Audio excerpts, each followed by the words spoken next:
फैजान उर्दू अंजुमन तरक्की उर्दू हिंद शाख मैसूर, इन दोनों इदारों के जरिए आज का जो इजलास है, ख्वाब जो हकीकत बन गया, इस किताब के गुजरे के लिए दाइश में जलवा नशी अंजुमन तरक्की हिंद शाख कर्नाटका, इसके सदर और पासबान के एडिटर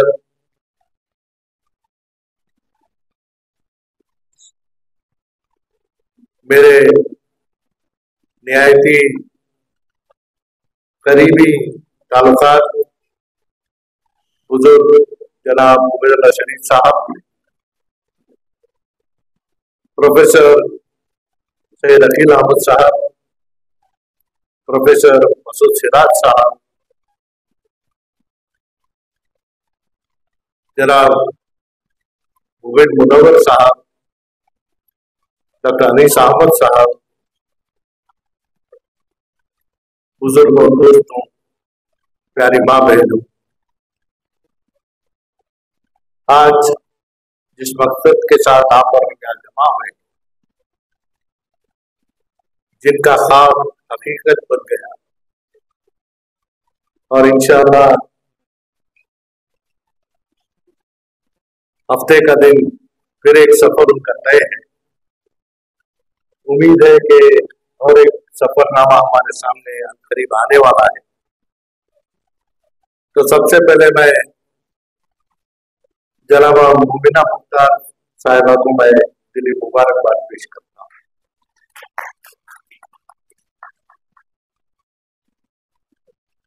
जब भी हमें मिलने का मौका मिलता है, उर्दू जबान की हरारत, फिक्र और सोच ऐसे स्टेज के ऊपर हर हमेशा छेड़ी जाती है।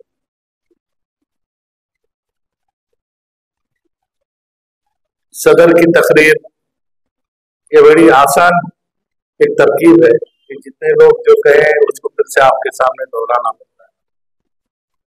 और यह बात भी सच है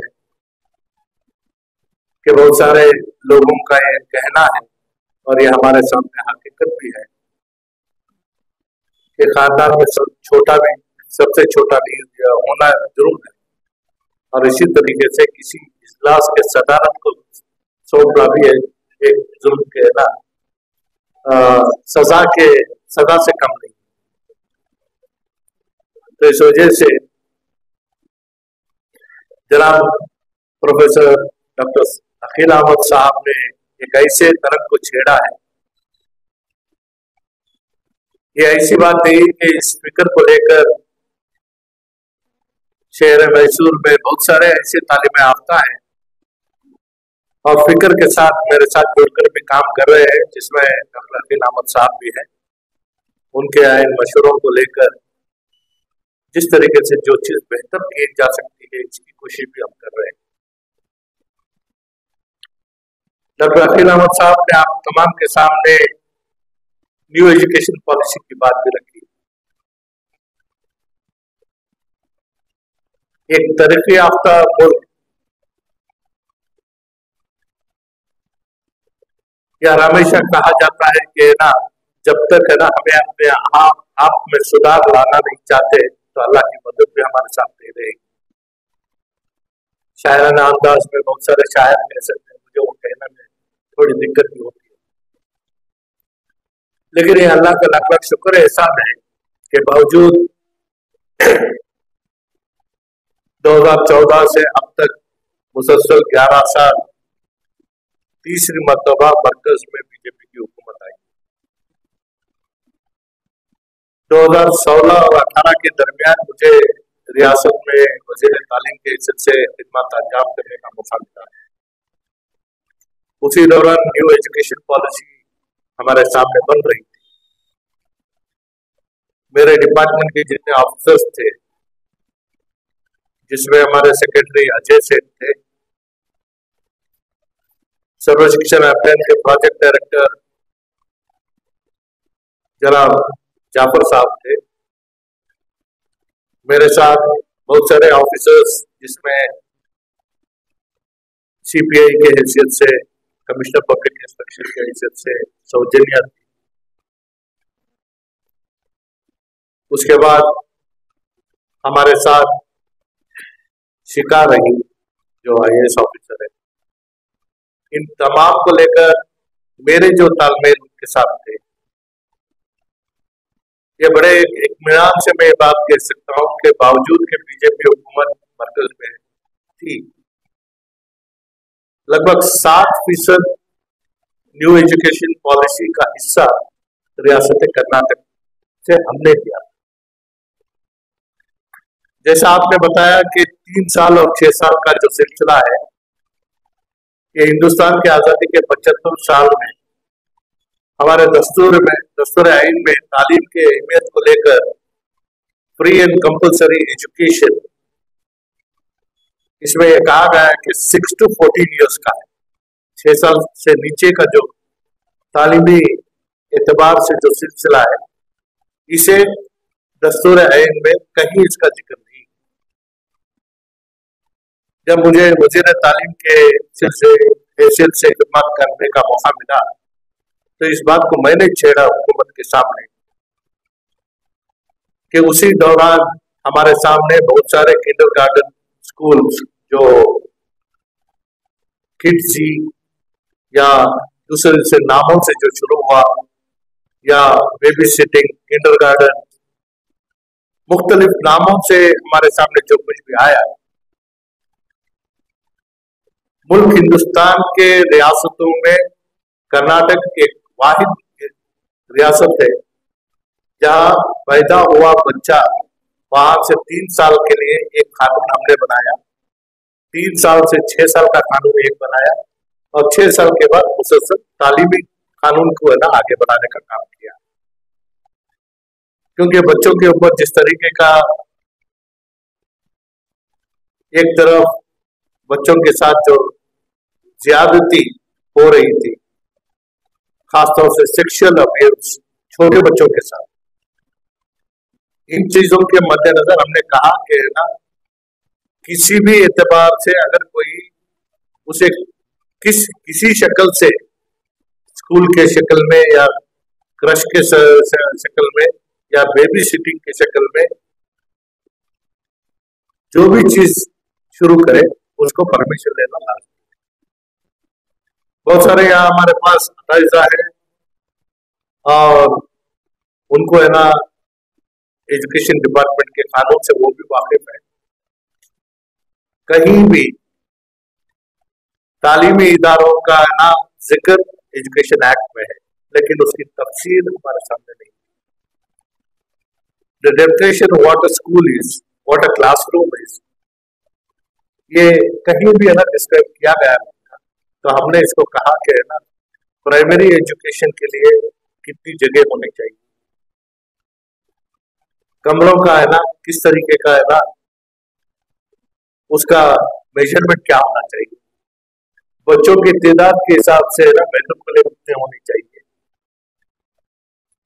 एयर एंड वेंटिलेशन के लिए किस तरीके का निजाम होना चाहिए, और बच्चों की तादाद जितनी भी हो, हर तालीमी इदारा फायर सेफ्टी को मद्देनजर रखकर काम करे। बिल्डिंग की स्टेबिलिटी सर्टिफिकेट, इन तमाम चीजों को लाने का मकसद यह था कि तालीमी इदारा शुरू करने वाला इन चीजों से वाकिफ हो और है ना बेहतर से बेहतर इंतजाम कर दे। और यहाँ तक के कार गैरेज में, छोटे कमरे में या कहीं भी है ना स्कूल शुरू करने का परमिशन मिल जाता था। तो इसको डिफाइन करने के बाद, चाहे अगर वो बेबी सिटिंग है या है ना 3 साल से नीचे के बच्चों को, अगर क्योंकि दोनों वालिदैन आज काम करने के आदी बन गए। तो इस वजह से बच्चों की निगरानी और उनकी ना परवरिश का सिलसिला जो है ऐसे इदारे करते हैं, तो उनके लिए कोई पाबंदी हमारे सामने आज तक नहीं थी कानून तौर से। उसको कानून के दायरे में लाकर 1 स्क्वायर किलोमीटर पर चाइल्ड इतनी जगह हो तो है ना उस हिसाब से ना बच्चों को ले सकते हैं। यहाँ तक है कि अपार्टमेंट्स में जहाँ 100 अपार्टमेंट है, 80 अपार्टमेंट है, तो वहां पे एक ऐसा इदारा खोले थे, तो एक बच्चे के लिए 8 से 10 हजार की फीस हर माह आज भी ले रहे हैं, लेकिन उनको कोई परमिशन नहीं था। तो इन तमाम चीजों को हमने है ना कानूनी दायरे में लाया और साल 2016 में मैं वजीर तालीम बना। 2017 से primary education in government school उस साल से मैंने शुरू किया। तो इन तमाम चीजें जो है तालीम को है ना और बेहतर बनाने की कोशिश मैंने जो की थी, आज उसी चीज को न्यू एजुकेशन पॉलिसी के तौर पर हमने है ना पूरे मुल्क में लाने की कोशिश की। जब भी सवाल हमारे सामने आता है कि तालीम को किस तरीके से हमने, इसे सुप्रीम कोर्ट ने हिस्टोरिकल जजमेंट दिया है कि choice of the institution, choice of the school and choice of the instruction, medium of instruction purely lies with the parents, nobody can force. ये एक तरफ।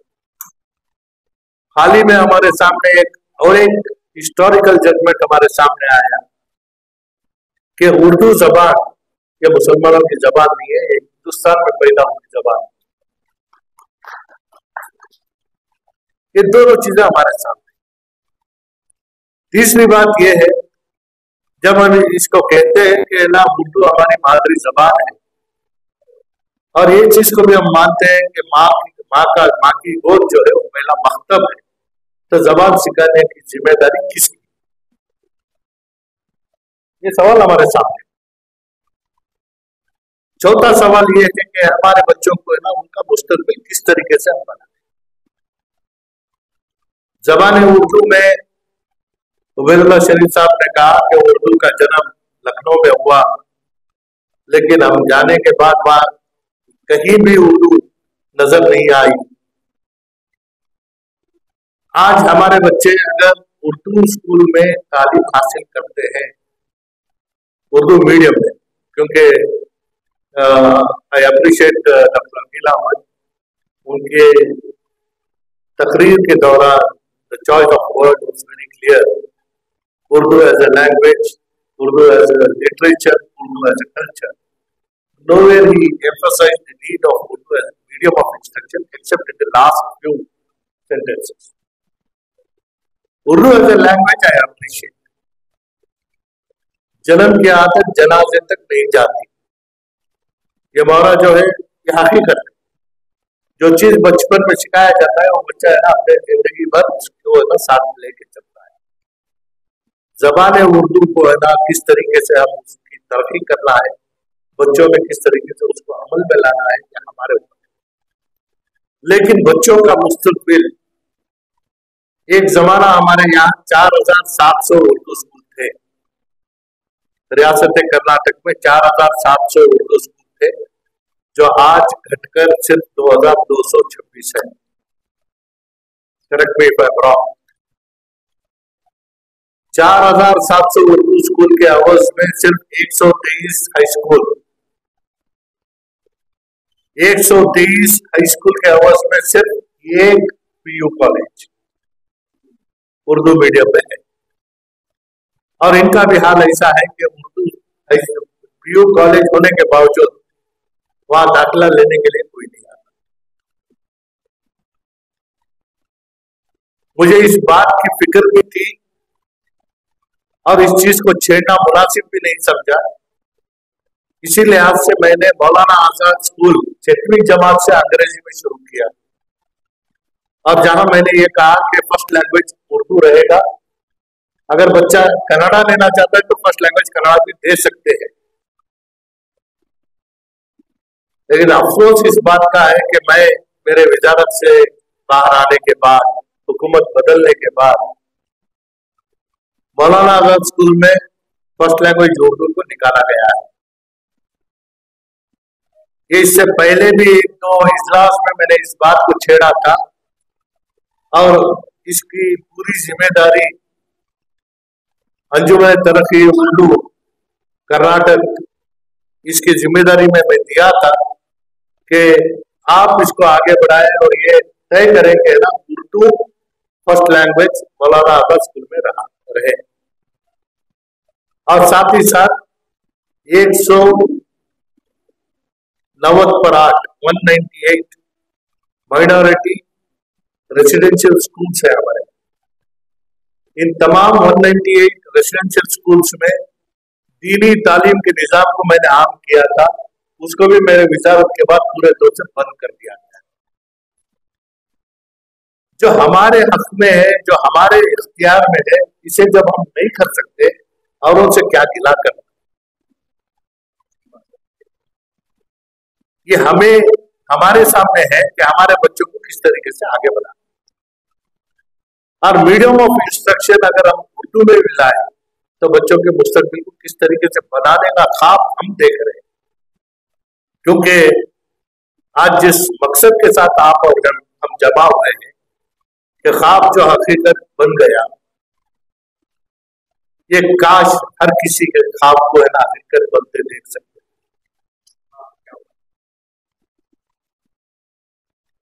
हर किसी के दिल में ये तमन्ना है, ख्वाहिश है, हर किसी का यह ख्वाब है, लेकिन हमारे ख्वाब की ताबीर होते हुए हमने देखा। तो इस लिहाज से ऐसे माहौल में जहाँ एक तरफ किताब के गुजरे के मौके पर मोहतरमा मोमिना मुख्तार अपनी खुशी जाहिर कर रही है, उनको मुबारक देने के लिए बहुत सारे उनके चाहने वाले आए हैं। तो इसी जगह में इस संजीदगी से साथ इस बात को यहाँ छेड़ना, मैं समझता हूँ कि हमें कोई हल नहीं मिलेगा। इस लिहाज से जनाब उबैदुल्लाह शरीफ साहब ने ये कहा कि है ना उर्दू स्कूलों की हालात रियासत में क्या है, उसका हल किस तरीके से ढूंढना है, हुकूमत के सामने हमारा सवाल क्या होगा, इसके बारे में शहर मैसूर में एक तय करने की उन्होंने भी बात की है। प्रोफेसर अकील अहमद साहब ने कहा कि इसके लिए अगर अलहदा से एक प्लेटफॉर्म हम तैयार करें तो वहां पे इसके ऊपर बहस कर सकते हैं। लेकिन ये बात सच है कि अहदे में कोई और है। जिस तरीके से हम कहते हैं कि चाहत किसी और की है, चाहता कोई है और, तो इसी तरीके से अहदे में कोई और है, उम्मीद किसी और से लगाते हैं। क्या करें? अब यहाँ आएगा 200-200 तो इस तरीके से सिर्फ और सिर्फ मिल्लत मुस्लिमिया को तालीम याफ्ता देखने के लिए, उनके मुस्तकबिल को है ना बनाने के लिए बहुत सारे ऐसे घर हैं या ऐसे लोग हैं कि हमारे माशरे में हर कौम में second generation, third generation learners आ गए हैं। सिर्फ और सिर्फ मुस्लिम कौम है जिनमें आज भी फर्स्ट टाइम लर्नर्स हैं। उनके वालिदैन ना तालीम याफ्ता है, ना तालीम के उनको फिक्र है। ऐसे हालात में मेरे वालिद के दौर से बहुत सारी चीजों को हमने करीब से देखा है और उन चीजों को यकीन करना नामुमकिन था। लेकिन मेरे दौर में उन चीजों को ना इन आंखों से भी देखा है और महसूस भी किया है। हमारे वालिद 1952 में कसम खाई थी कि बीड़ी मजदूरों की जिंदगी में सुधार लाने के लिए जो बेहतर है मैं करने की कोशिश करूंगा। बीड़ी मजदूर के बच्चों को है ना इंजीनियर और डॉक्टर बनने देखना उनका एक ख्वाब। बीड़ी मजदूरों के घराने से जो बच्चा तालीम याफ्ता और अच्छा जहन का था, उसको है ना बीड़ी मजदूर एसोसिएशन से पैसा खर्च करके उसे इंजीनियर बनाया। और वो दौर ऐसा था कि है ना, अगर एक छोटी चीटी में भी लिख कर देते तो गवर्नमेंट की नौकरी मिल जाती। तो ऐसे दौर में उसे ना पीडब्ल्यूडी में नौकरी भी मिली। वही काम करने के दौरान उसका इश्क का सिलसिला शुरू हुआ। केएएस ऑफिसर के बेटी के साथ उसका निकाह हुआ। बीड़ी मजदूर के बच्चे को केएएस ऑफिसर के बेटी के साथ निकाह होता है। दोनों एक ही डिपार्टमेंट में काम करते रहते हैं। गवर्नमेंट ऑफ कर्नाटका से ट्रेनिंग के लिए उनको है ना बाहरी मुल्क को है ना भेजा जाता है। तो वहां जाने के बाद उनको वहां ऑफर मिलता है, तो वो अपनी जिंदगी, आगे की जिंदगी बाहरी मुल्क अमेरिका में सेटल होने का तय करते हैं। अल्हम्दुलिल्लाह, ये बड़ी खुशी की बात है। वो भी एक ख्वाब था जो है ना हकीकत में बदलता देखा गया। लेकिन उसके बाद जो दर्दनाक कहानी हमारे सामने आती है कि उसने अपने माँ को है ना अपने पास वहां बुलाया। जब उसके दोस्त उसके घर आए, पूछा कि है ना ये who is this old lady, तो उनको उनके रहन सहन, उनके कपड़ों को देखकर है ना माँ कहने में भी उनको शर्म आई। तो उन्होंने कहा कि शी इज अ मेड, घर की काम वाली बना। तो आज हमें ये एहसास होना चाहिए कि तालीम हमारे बच्चों को क्या कर रहा है, जीने का सलीका सिखा रहा है, या हमारे अदब को है ना पूरे हमारे माशरे से खत्म कर रहा है। इन चीजों के ऊपर भी हमें फिक्र करना चाहिए। तालीम का मकसद क्या होना चाहिए हमारे साथ। आज जैसे मैंने कहा कि मुस्लिम कौम आज भी है ना फर्स्ट टाइम लर्नर्स है। तो इस वजह से मैं सिर्फ इतना कहूंगा कि फिक्रमंद अहबाब अगर उनका बस चले, क्योंकि प्रोफेसर डॉक्टर अकील अहमद साहब को मैंने माइनॉरिटी कमीशन के रुकन के हैसियत से नॉमिनेट भी किया था, और डॉक्टर उल्फत हुसैन जो रिटायर्ड आईपीएस ऑफिसर थे, उनको भी मैंने ना कर्नाटका माइनॉरिटी कमीशन में स्पेशल तरीके से, क्योंकि वहां पे ना जितने रुकन बनना था वो पहले से बना चुके थे। आज मौजूदा हमारे सीएम के पॉलिटिकल सेक्रेटरी नजीर अहमद साहब उस वक्त है ना माइनॉरिटी कमीशन के सदर। मैंने ये हिदायत दी कि छोटे छोटे पहलू के ऊपर एक एक प्रेजेंटेशन करके गवर्नमेंट को रिकमेंडेशन भेजें। तालीम के एतबार से डॉक्टर अकील अहमद साहब को यह जिम्मेदारी दिया। पुलिस और होम डिपार्टमेंट के जो नाइंसाफी हमारे साथ लगातार चल रही है, तो उसके लिए उल्फत हुसैन को मैंने ना ये हिदायत दिया कि ना लॉ एंड ऑर्डर और होम डिपार्टमेंट के बारे में छोटे छोटे मशवरे हमें गवर्नमेंट को रिकमेंडेशन दें। जब तक मैं हूं, इसे एक सही रुख देने का काम हम कर सकते हैं, लेकिन उम्मीद ही रह गई, हमारे पास कोई चीज आई नहीं। इसकी वजह यह है कि ऐसा नहीं कि अपना काम नहीं किए, क्योंकि जिससे हमें उम्मीद थी वहां पे ना कोई इंडिविजुअल रिकमेंडेशन नहीं कर सकता था। तो entire minority commission as a body recommend करना था, तो ये चीजें हमारे सामने है। अफसोस इस बात का है कि जितनी फिक्र के साथ हम काम करते हैं, ये बात सच है कि एपीजे अब्दुल कलाम ने भी कहा कि अगर ख्वाब देखना है तो बड़ा ख्वाब है, और सिर्फ ख्वाब देखकर रहना, खामोश रहना, ये ठीक नहीं है। ख्वाब की ताबीर करने के लिए जद्दोजहद करना, कोशिश करना भी हमारे ऊपर है। तो आज हम इस मोड़ पर आए हैं कि जिस दौर में हम कह रहे हैं कि आप तासुब के दौर से गुजर रहे हैं,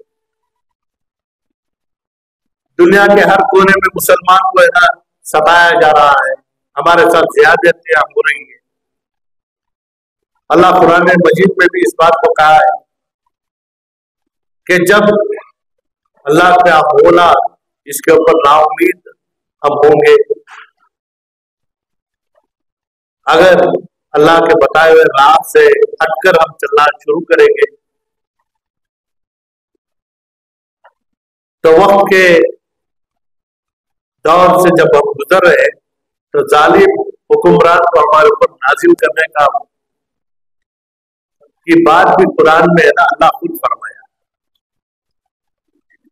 हमें किसी और के ऊपर उंगली उठाने से पहले हमारे किरदार को हम देखना चाहिए। अल्लाह कुरान मजीद में 70 जगह इस बात को है ना कहा है, कसम कहा गया है कि ना ये बंदे तो माफी की तलब करना तेरा काम है, माफ करना मेरा काम। अगर गलती करना ही नहीं होता तो अल्लाह इस चीज को है ना कुरान मजीद में नहीं लगता। लेकिन गलती को सुधारने का भी हमारे सामने सिलसिला होना चाहिए। तो इस लिहाज से मैं कहूंगा कि हमारी फिक्र मिल्लत को लेकर जिस तरीके से है, सबसे पहले हमें हमारे एक रूट मैप को बनाना है कि तालीम एतबार से हम शुरू कहां करेंगे, खत्म कहां होगा। किसी की ख्वाहिश है, किसी का शौक है, अखबारी बयान दे दिया कि हमारा एक यूनिवर्सिटी होना चाहिए। यूनिवर्सिटी बनाने के लिए क्या चीज होना चाहिए वो हमारे पास नहीं। ऐसे बहुत सारे पहलू हैं। तालीम हासिल करना है तो किस तरीके से हासिल करें, चाहे वो उर्दू तालीम, उर्दू मीडियम इंस्ट्रक्शन हो, अंग्रेजी हो या कन्नड़ हो। हमारे बच्चे गवर्नमेंट स्कूल जाए, प्राइवेट स्कूल जाए, ग्रेजुएट स्कूल जाए, इसके साथ साथ हमारे बच्चे स्कूल की तालीम हासिल करें या मदरसे की तालीम हासिल करें। कई तालीम के सिलसिले को लेकर जो लफ्ज इकरा है, इसका सही मायना मिल्लत मुस्लिमा में आज तक सही तौर से हमारे सामने अभी आज तक नहीं आया। यहां से अगर हम शुरू करना है तो लफ्ज इकरा का सही मायना देना हमारे लिए कितना अहम है, और इसे है ना सिर्फ ये इन चीजों का ख्वाब देखना ही काफी नहीं है, इसे अमल में लाने के लिए क्या करना चाहिए। हमारे सामने छोटी से छोटी कौम हुकूमत के सामने ये दावा करती है कि हमें अगर ये नहीं दिया तो हम तुम्हारा साथ नहीं देंगे। लेकिन अफसोस इस बात का है, मुस्लिम कौम आज तक हुकूमत के सामने हमारी जरूरत ये है, इन चीजों के ऊपर हुकूमत हमारे लिए कुछ ना कुछ करे, ऐसा कोई दावा करने का काम आज तक किसी ने भी आज तक किया नहीं। इस सिलसिले को आगे बढ़ाने के लिए उम्मीद अल्लाह से ही रखो, लेकिन कोशिश तो करो। आज हमारे सामने जितने स्कूल हैं, इसे पूरे तौर से मुकम्मल तौर से इसे मदद करने की नीयत से ट्राई लैंग्वेज फार्मूला हमने लाया। बच्चों को क्या शौक है, अंग्रेजी सीखना चाह रहे हैं, कन्नड़ सीखना चाह रहे हैं, क्योंकि आज recruitment policy of the state government prior to 1984 तुम्हारी मातृ जबान क्या है, तुम्हें कन्नड़ जबान आती है नहीं आती है, ये किसी को एकदम इससे कोई लेना देना नहीं था। तुम्हारे मेरिट के ऊपर तुम्हें हुकूमत की नौकरी मिलती थी, तुम्हारे परसेंटेज ऑफ जो तुम्हारा परसेंटेज है उस मुताबिक तुम्हारे एम्प्लॉयमेंट भी हो जाती थी। शर्त यह थी कि तुम्हारा प्रोबेशनरी डिक्लेयर करने से पहले या तुम्हें प्रमोशन देने से पहले कन्नड़ का एक एग्जाम पास करना जरूरी होता। 1984 के बाद रियासत कर्नाटक में यह पॉलिसी को हटाया गया और फर्स्ट लैंग्वेज कन्नड़ा होना और सेकेंड लैंग्वेज कन्नड़ा होना जरूरी बन गया। इसके बगैर तुम्हारा एप्लीकेशन है ना अपलोड होता ही नहीं। इसके ऊपर किसने आवाज उठाई? और लगातार जिस तरीके से रिक्रूटमेंट में मुसलमानों को नाइंसाफी होती रही 2B के तहत, आज हुकूमत में 1.76%, 1.763% मुस्लिम एम्प्लॉयमेंट है, बल जहां हमारे 4% होना लाजमी है। 4% ऑन मेरिट नहीं है, हमारा रिजर्वेशन पर परसेंटेज। अगर जनरल कैटेगरी में कोई मेरिट में जीत रहा है तो उसका है ना इसमें हिसाब नहीं आता। तो इस लिहाज से मैंने लगभग 3 साल इसके ऊपर कोशिश करने के बाद कई एडवोकेट से मेरी मीटिंग हुई, पार्लियामेंट से है ना प्रोसीडिंग्स को निकाला गया। रियासत कर्नाटक में minority and backward classes committee के सामने, जिसके सदर के हिस्से से मैंने मुसलमानों को है ना बैकलॉग लाने के लिए कोशिश की। जब मेरा रिकमेंडेशन हुकूमत के सामने गया तो मैंने कहा कि SC/ST को जिस तरीके से बैकलॉग का सिलसिला है, उनको है ना दस्तूर ऐन में उसको है ना जो ताकत दी गई है, उसी ताकत को है ना बैकवर्ड क्लासेस और माइनॉरिटीज को मिलना चाहिए। कमेटी में बहस नहीं किया ना बैकवर्ड क्लासेस को कई बुला रहे, बोला नहीं, मुसलमान ताकत का जोर बता नहीं सकता। हिकमत के साथ चीफ मिनिस्टर बैकवर्ड क्लास का है, उसके सामने जाकर रखने के बाद फौरी तौर से मंजूरी होकर है ना उसको है ना 3 तारीख 10वां महीना 2015 में backlog for backward classes and minorities हमारे सामने अमल में है। हुकूमत के ऑफिसर ने पूछा, सर कौन से तारीख को यह होना? मैंने कहा 2-4 दिन बचे हैं, 3 तारीख को मेरा सालगिरह है, तारीख याद करने में मुझे ना दिक्कत नहीं होगी, 3 तारीख 10वें महीने को करो। 3/10/2015 को है ना बैकलॉग का ऑर्डर हमारे सामने। तालीम याफ्ता लोगों को इसके बारे में जानकारी नहीं है, जो हुकूमत की नौकरी में उनको इसके बारे में जानकारी नहीं है। जब 2B को हटाया गया, पूरे कौम को ना रास्ते के ऊपर लाया है। अरे भाई, जो हुकूमत की नौकरी तलब करना है उसको 2B की जरूरत पड़ती है। उसे पूर्ण करने के लिए जो चीज करना चाहिए उसका वो काम हम करें।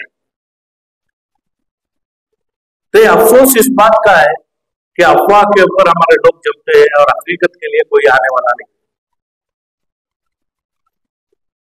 तो इस लिहाज से ये खुशी मनाने का एक मंजर है। हमारे सामने अंजोर तरक्की उर्दू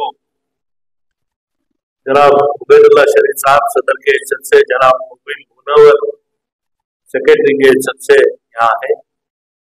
रियासत के मुख्तलिफ जिलों में इनके शोबे काम कर रहे हैं। एक ताकत तुम्हारे साथ है।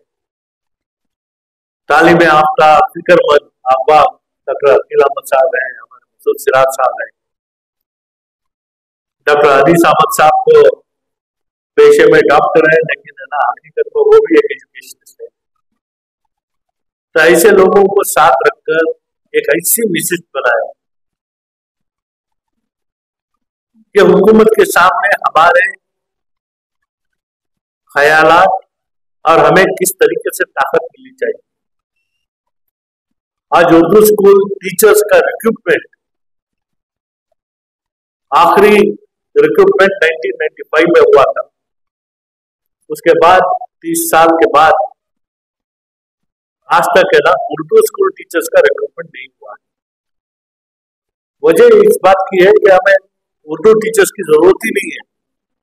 4700 स्कूल के टीचर्स 2700 स्कूल में आ गए। हालांकि राइट टू एजुकेशन एक्ट आने के बाद 2005 में टीचर और स्टूडेंट रेशियो 40 का सिलसिला उन्होंने हमारे सामने रखा, उसको घटाकर 35 किया गया। मेरे आने के बाद उसे 30 को लाया मैं। आमतौर से कन्नड़ा मीडियम स्कूल में पहले 40 स्टूडेंट को एक टीचर, दूसरे 40 टीचर को दूसरा टीचर। हमारे टीचर्स के तादाद को देखते हुए मैंने उसे 30 को घटाया और एक स्टेटमेंट मैंने जारी किया कि अगर एक बच्चा भी है तो मैं स्कूल बंद नहीं करूंगा।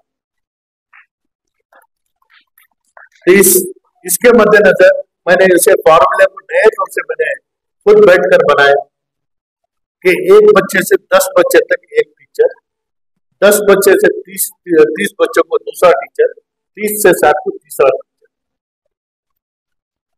ये कन्नड़ा मीडियम स्कूल के लिए दिया। उर्दू मीडियम स्कूल के लिए 1 से 10 को पहला टीचर, इसी तरीके से 60 बच्चों को 3 टीचर, साथ में एक एडिशनल टीचर।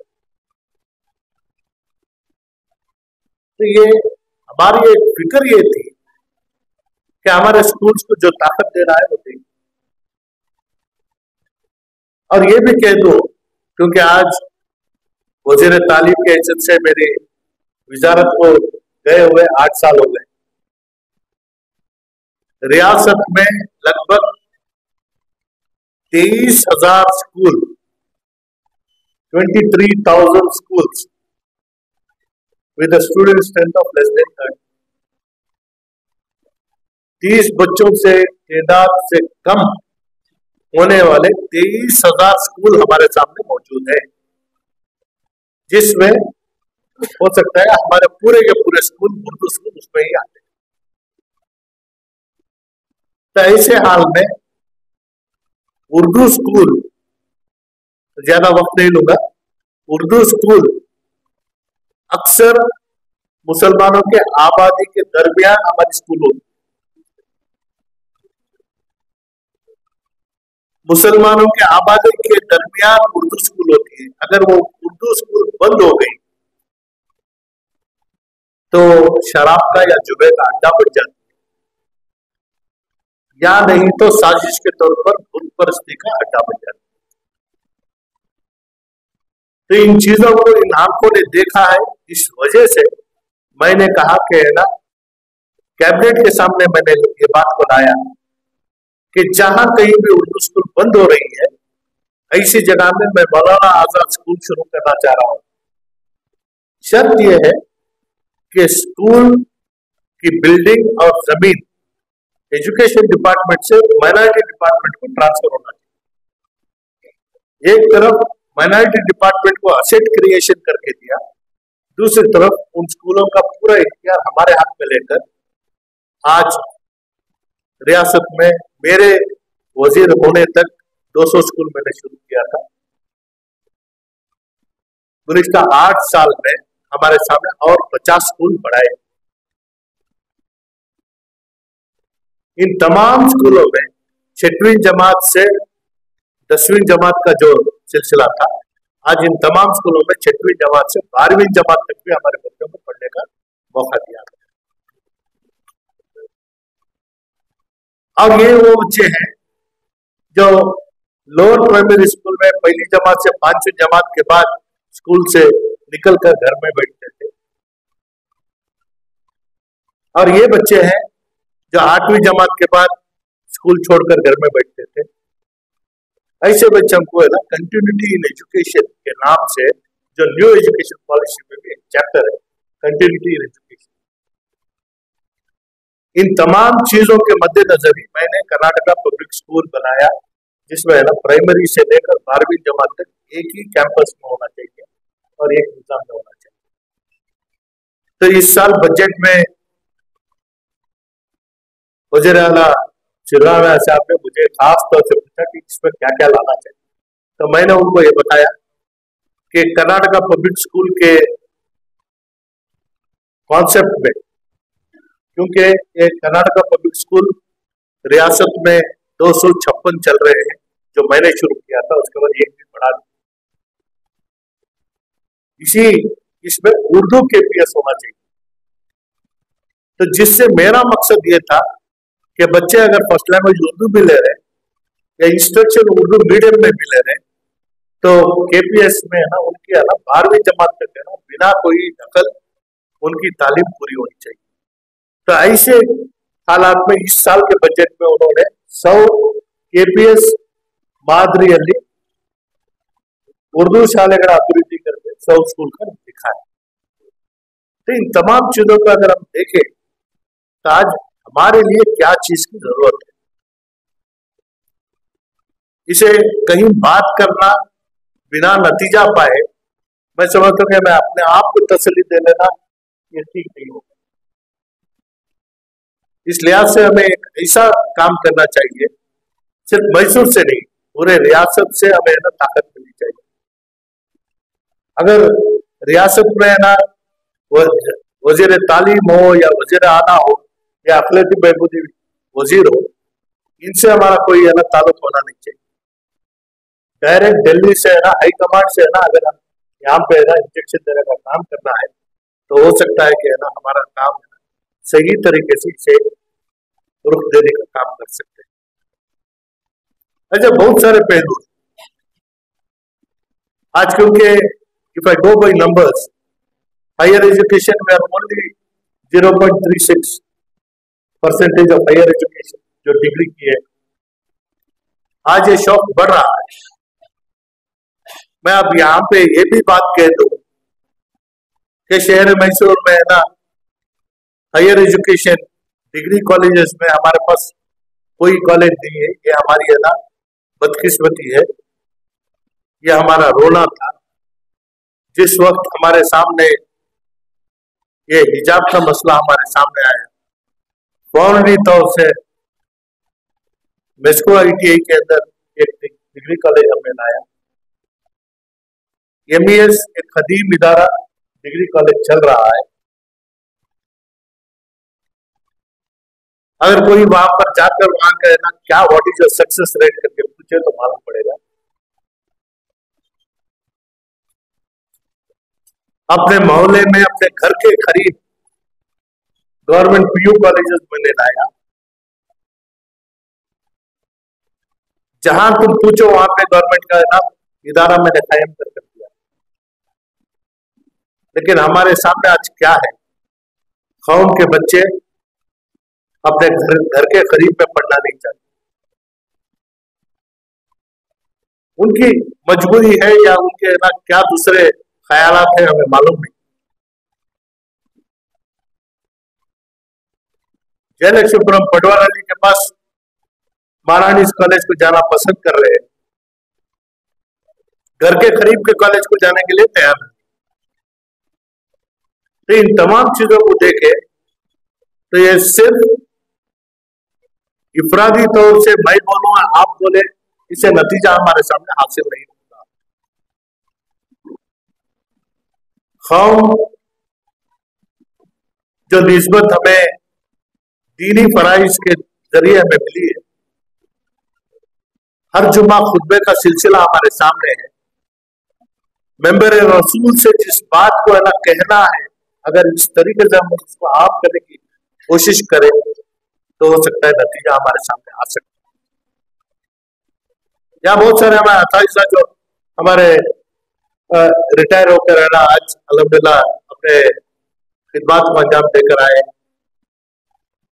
तो इन लोगों को भी पूछो, बच्चे जेरे तालीम में उनके वालिदैन को अगर स्कूल बुलाया गया तो कोई नहीं आता। तो ऐसे चीज से कौम को आगाह करना, तालीमी अहमियत को उनके सामने किस तरीके से लाना, जो वालिदैन तालीमी एतबार से उनको है ना कुछ इल्म ही नहीं है, ऐसे घराने के बच्चों को है ना तालीम याफ्ता बनाना, किस तरीके से बनाए और उनसे क्या उम्मीद रखना कि कल वो इस्लाम मजहब के दाएं बनेंगे, हमारे नुमाइंदे बनेंगे, तालीमी एतबार से वो है ना अपने खानदान को, अपने घर को संभालने की सलाहियत पाएंगे। ये सिर्फ एक ख्वाब है और हर कोई मोमिना मुख्तार जैसा नसीब वाला नहीं होता कि हर किसी का ख्वाब है ना हकीकत में बन जाए। तो अल्लाह से ये दुआ है कि मिल्लत के लिए जो ख्वाब हमने देखा है काश उनकी तरह हमारे ख्वाब भी है ना हकीकत में बन जाए। मैं ज्यादा वक्त लेते आपसे चाहता हूँ। खुदा हाफिज़।